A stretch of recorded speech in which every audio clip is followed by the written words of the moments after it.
welcome back to the homestead. In today's video, we're going to be doing a second dahlia tour. We're also going to be doing part 2 of our late summer garden tour, focusing on the girls' gardens. In our first dahlia tour, there were a few varieties that hadn't bloomed yet. 2 of them still haven't bloomed. 2 of them we missed getting on camera, but 2 of them we did get.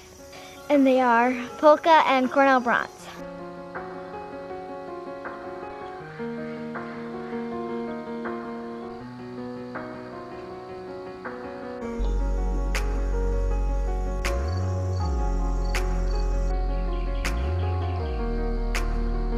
We still have about a month for our first frost, so I'm hoping to still get some more videos of the dahlias.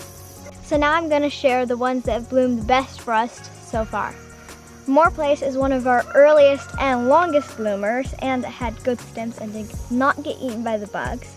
It did get knocked back for a little bit because we had a storm, so it kind of flopped and cracked it, but it's just about to have a bunch more blooms. Yep, it recovered nicely. Yep. Next is Chewy, which is one of my favorites. It does not get eaten by the bugs either. It's had tons of blooms and it's been just doing amazing. Yeah, and it's got unique coloration in each bloom, huh? Mm-hmm. So beautiful.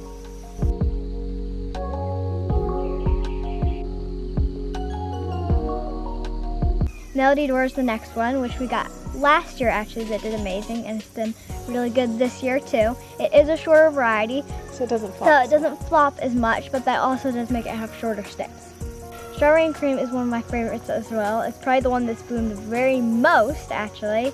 At first it was getting eaten by the bugs a lot, but we figured out it was just because it was right against a big old weedy jungle, so we took that out and now it's not hardly getting eaten. Yep.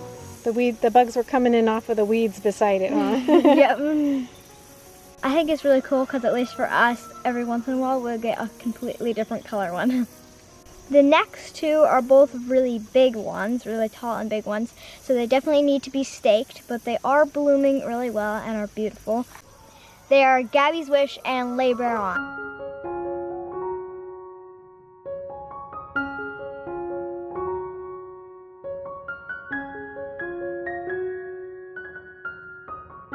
Last but not least, might be tied for first for me as far as how beautiful it is. It is Black Diamond, and it does have a pretty good stem, and it's been blooming pretty well. It was one of the later ones to get started, but it's still blooming nicely. So some of the biggest things we want to change next year for dahlias is to put them in raised beds. That way hopefully the roots won't rot. We had some that rotted and never did get a chance to produce because of our heavy rains here in Missouri. So raised beds, and then some definitely have to be trellised. No doubt about it. So better trellising. We may try and fertilize them a little bit next year too. We didn't fertilize them at all this year. So all in all, it's been a really fun learning experience, wouldn't you say? Yeah. Yeah. And they've been very beautiful too. Very beautiful.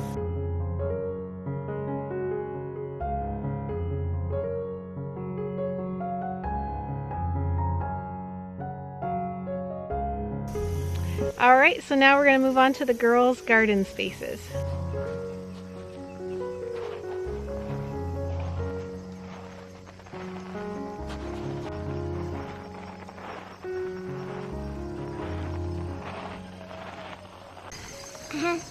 This is my garden.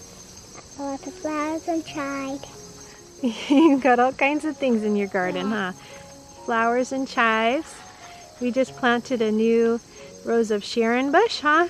Can you point to that? Do you remember where that is? Yeah, right there. And you have salvia called Blue Queen.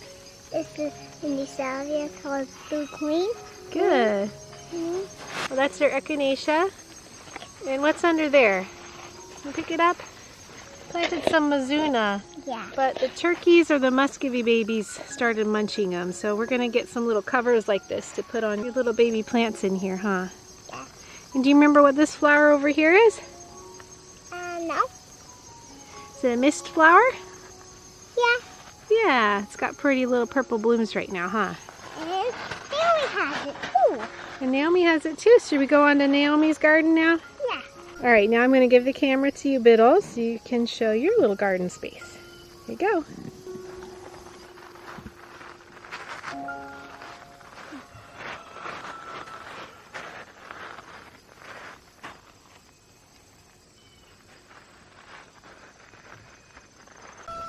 I have some sweet violets and mist flowers.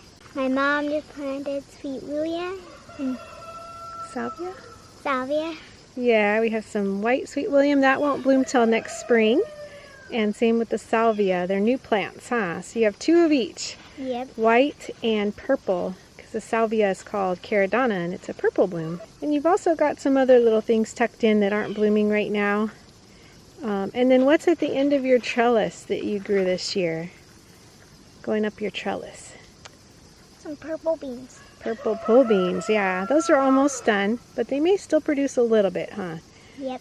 Well, thanks for sharing your garden, Biddle. You're welcome.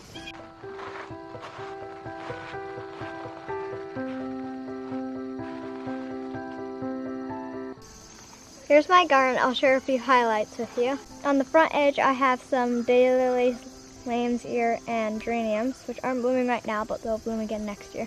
And when they did bloom, it was a beautiful combination. As we come into my garden, there is a mum that's not doing so well because it doesn't have enough sun right now, but hopefully next spring I'll be able to transplant it into better spots. And then nestled in some sweet violets is a dahlia called Melody Dora. And it's gorgeous.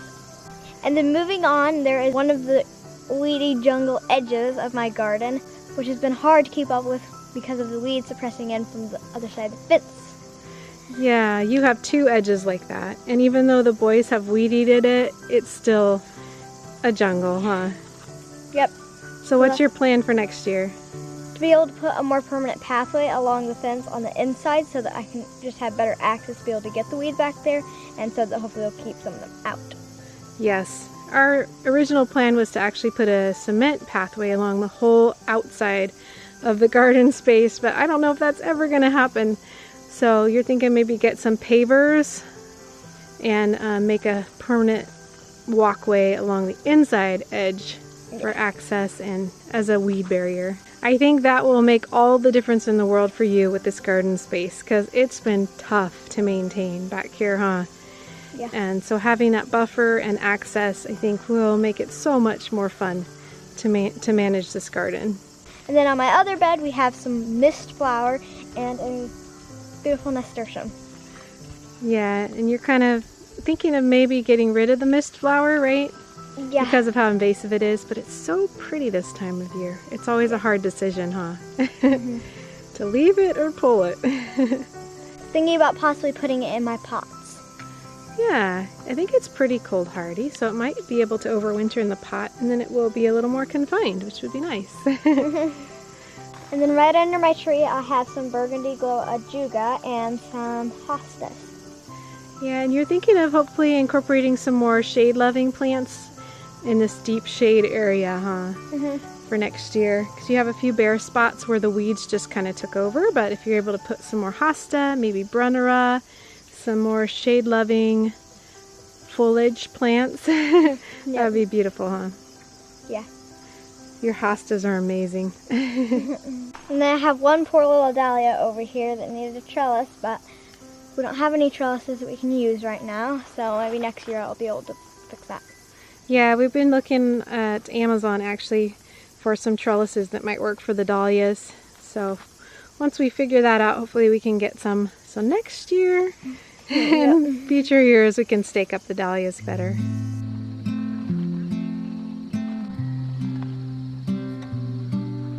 All right, now before we go, we have a bunch of thank yous to give. Thank you to Hope for the new shorts and t-shirt.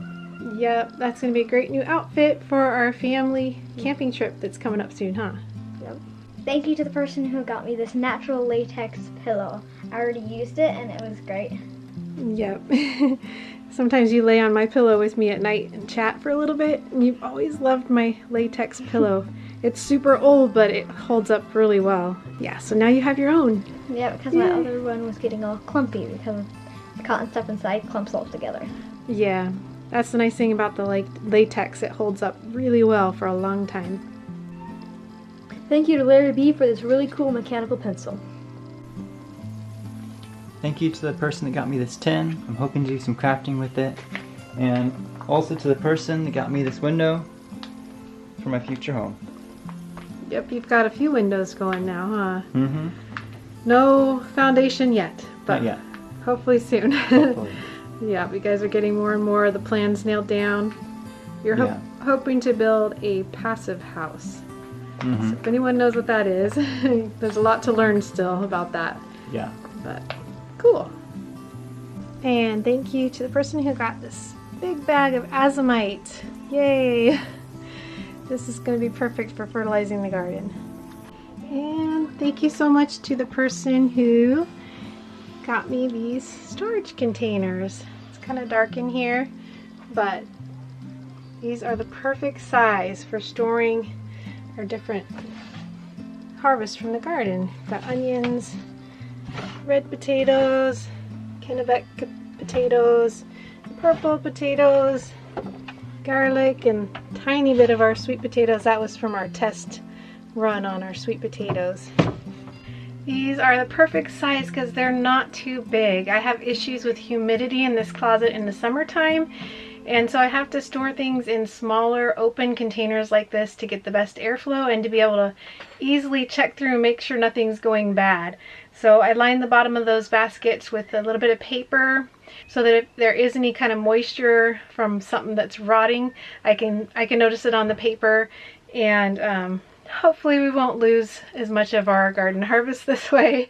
So I'm hoping to get a whole bunch more of these smaller containers to store our harvest in, and then I'm going to have Nate hopefully build custom shelves to fit the smaller containers on this back wall here. So we'll be able to store hopefully most of our onions and regular potatoes. I don't think we'll fit all of our sweet potatoes on this wall.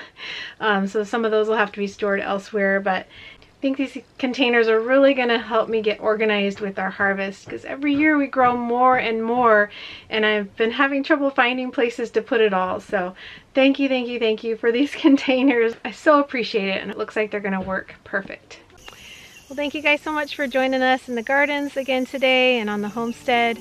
As always, thank you to our patrons who make these videos possible. We appreciate you guys so very much. Until next time, we pray blessings over you and yours. And whatever you do it with your whole heart.